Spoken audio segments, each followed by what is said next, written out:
Hi everyone, Tony here. Welcome back to the Ornithopter build. What I'm going to do today is go over the ramp section and how the parts fit together. So you've got your two main parts, your lower sections. This part, like I've explained before, goes onto the lower end of the body.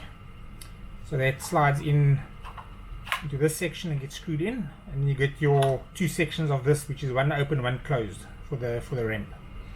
Okay, so basically everything gets screwed onto this or attached to this main part and the spine.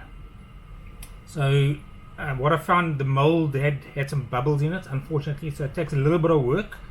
So use your small drum sander on your Dremel and just clear out the little hole at the bottom so that this piece can actually fit inside it. Okay, and then on the same part, this groove needs to be open so the platform, so this piece of the platform can actually go into it. Okay, because what you need to do is these two slide in so that this piece actually stops at the little step. Okay, so you glue it in like that, because this piece you'll use for the open and closed version. Then this, okay, this needs to be drilled or cleared out enough so that this sits flat. This section, and the others float almost, but this part needs to sit flat in the groove. As you can see, it's got an angle to it, your shape.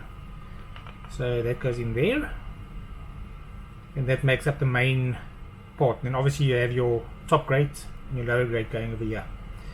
So onto this section, you need to glue your lower grate holder, which is this. Okay, this mine didn't have a little nub on it. It actually didn't come out in the casting. So I'll make sure that they're there with all the ones that go out to clients. So it's got a little nib sticking out, and it basically gets glued in. It's not holding on, but you will glue it on so that it's right together.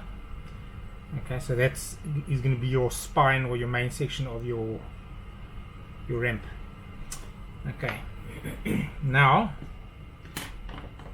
the hook section, as I call it, you might call it something else, I'm not sure, but this part holds the lower section of the hook. And you get two. Okay, so I've showed before these, what do you call it, when I went through all the parts.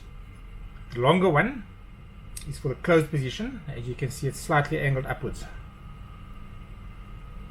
okay, in relation to this end, and this one is flat. Okay, this is for the open version. And this slides into the groove on the bottom of this lower grate holder, and it is angled so you can see how it goes in. It's like a V. Okay, so if you're going to choose your configuration as permanent, you can glue this in, but if not, don't glue it in, because these two need to change for your configuration of your hooks. So your hook part consists of these two printed parts, which will probably come on their supports. So cut them off carefully and just sand down the little connection points on the bottom.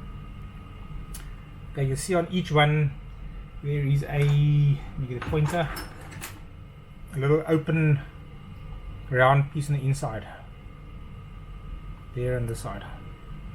Okay, and these take the little angle things with a little round thing on it, and these go into the round sections. Okay,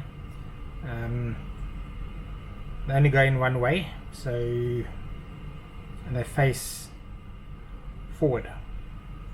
Okay, so this one goes in over here.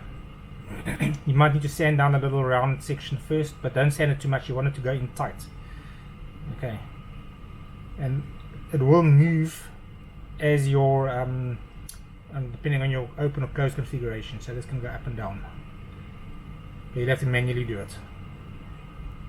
Okay, so these have a little groove at the bottom and the shape, and these have the same shape on them on both pieces. Okay, so the hook goes to the outside. I'm not sure what this part's actually for. I just called it the ramp hook, and if you turn it over, you can see the little groove there. It goes in and holds it. Okay, and same for the side. Okay, so that's your As you can see, I put this on top.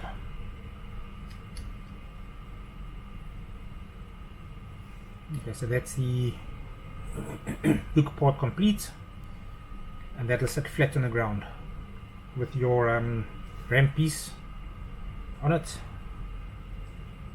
and this piece going down to the floor. So if I put this on,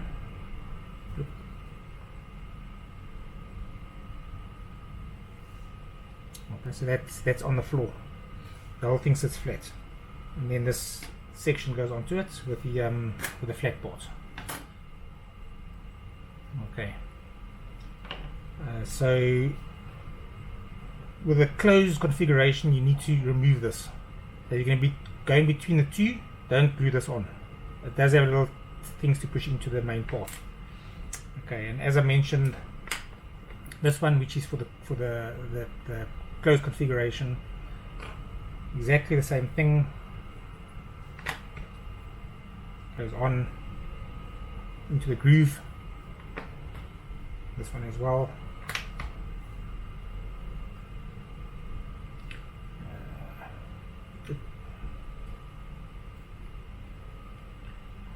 Into the groove, and then this piece goes on the back, and as you can see, it's now sitting flat, which means this whole thing will be up in the air. So when it's flying, this isn't facing downwards. Okay, so the next section that actually goes onto this is the rear legs, and that'll be the next video. Okay, so until I do the next video, I'll see you guys and enjoy the build. Thanks, cheers.